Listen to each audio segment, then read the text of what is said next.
The MLB is terrified of this. The San Diego Padres seem to have fixed all of their issues and are only going to keep getting better between now and the end of the season. Let's talk about everything that we've seen with these new permutations of these lineups and how, like I said, they're going to get better and to the point where I think they might be the best team in baseball by the end of the year. What's going on, everybody? Christian Pedersen back with another episode of Padres Digest. Thank you very much for tuning in. As we go through all of this, make sure you leave a comment. I very much want to hear from you guys. This is an unfinished thought, as you know many of mine are.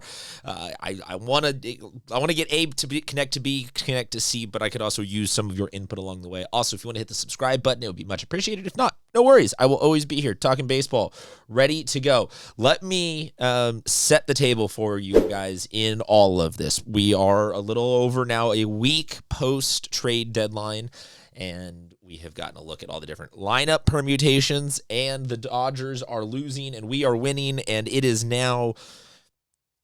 We have 2 series coming up against the Dodgers. We are 2 games back against the Dodgers. The Padres are at the right time getting hot, and like I said, we've got pieces getting filled in now with the additions in left field, at catcher, at first base, DH. It seems like the offensive end has been fixed, and when we're that close to the Dodgers and we're going to play them that many times, obviously my take will be less hypothetical and more actual in a couple of weeks when we have the sample size on this. So I look forward to potentially being just as wrong as I have been along the entire way. But the offensive numbers are really good right now. And the jokiness here of Liriano and Fermin being way up there in average, because for whatever reason this graphic broke it down with how they have been hitting since they have been Padres, but I think that maybe in and of itself is important to note. We have a catcher who's absolutely ripping the cover off the ball in this, I'll call it short span, but it is in this span nonetheless. So that position has gone from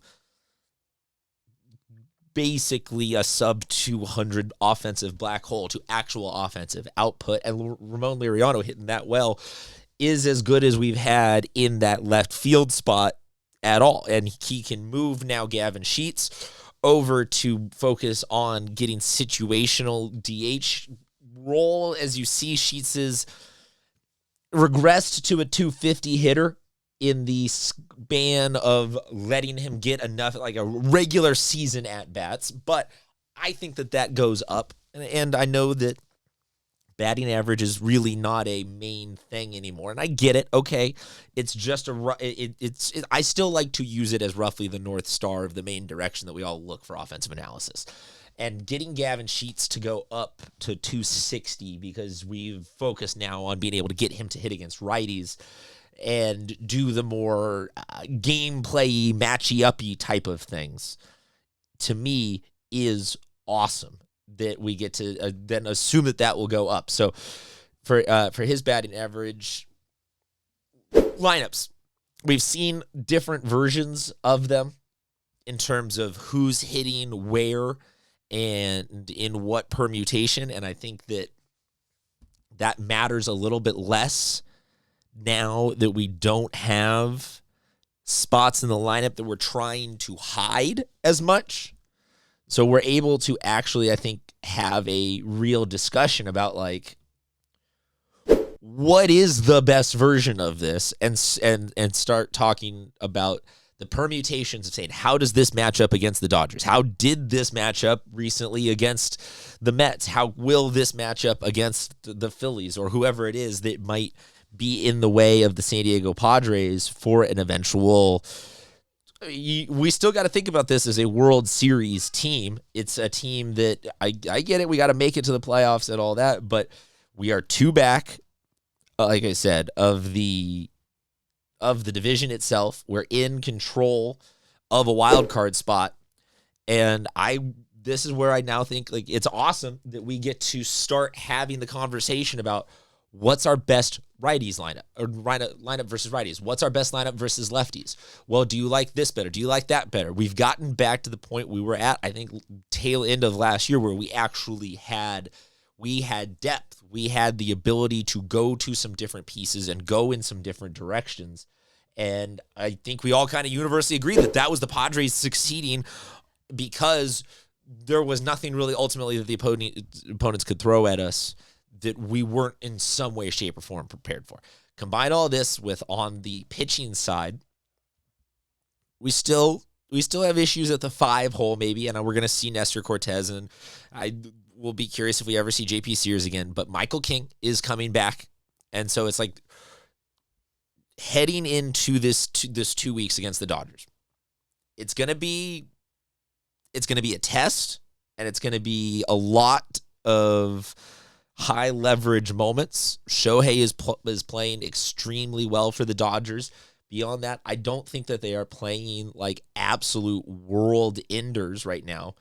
So we have a chance, I think, to prove that this can be flipped by the end of August.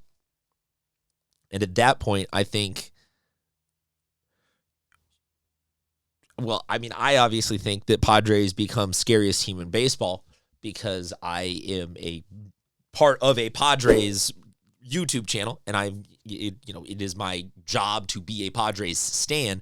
But I also think it because what is there left for us to prove? We had holes on the offensive issue. We fixed them. We played against we played against the Mets. We played against the Dodgers. We basically will have hopefully eliminated the Giants from any statistical relevancy, even in the wild card hunt by the end of this month. Going into September, we will have our roster expansion and the ability to rest up, hopefully, some of our guys with certain stretches of the September season being a little bit easier than August. Easier being a relative term. I get that these are all Major League Baseball teams, and at any given day you can lose any given thing, and you don't need to take your foot off the gas pedal. But if we're talking about that, we're talking about pitching arms getting lighter loads. We're talking about Joe Musgrove maybe coming back. I think that all of that compiling for more and more good news for the San Diego Padres. Like I'm saying, like this is where baseball could be kind of terrified of this, that the Padres have finally figured out how to take that core of Machado, Tatis, Merrill, and actually surround them with the right pieces that allow this whole team in aggregate to really succeed and be like I said, we gotta be World Series or bust, I feel like. But you guys let me know. Are you complacent with the DS, the CS, just getting to the World Series? What do you want to see out of this? Where do you think the ceiling is? Now, so let me hit. All right, here's the in summary, the TLDR. I'll hit you with these. Get in the comment section. Let me know what you think is the optimal actual lineup. Who do you like? Both where in the lineup?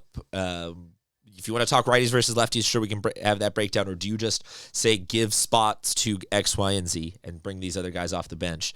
And then what are your expectations now for this team? I would assume that most of us are like optimistic for the World Series, but you can also have different levels between optimism and expectations. Drop a comment on that. And like I said, if you could hit the subscribe button, it would be much appreciated. Not, no worries. We'll still be here talking baseball all season long.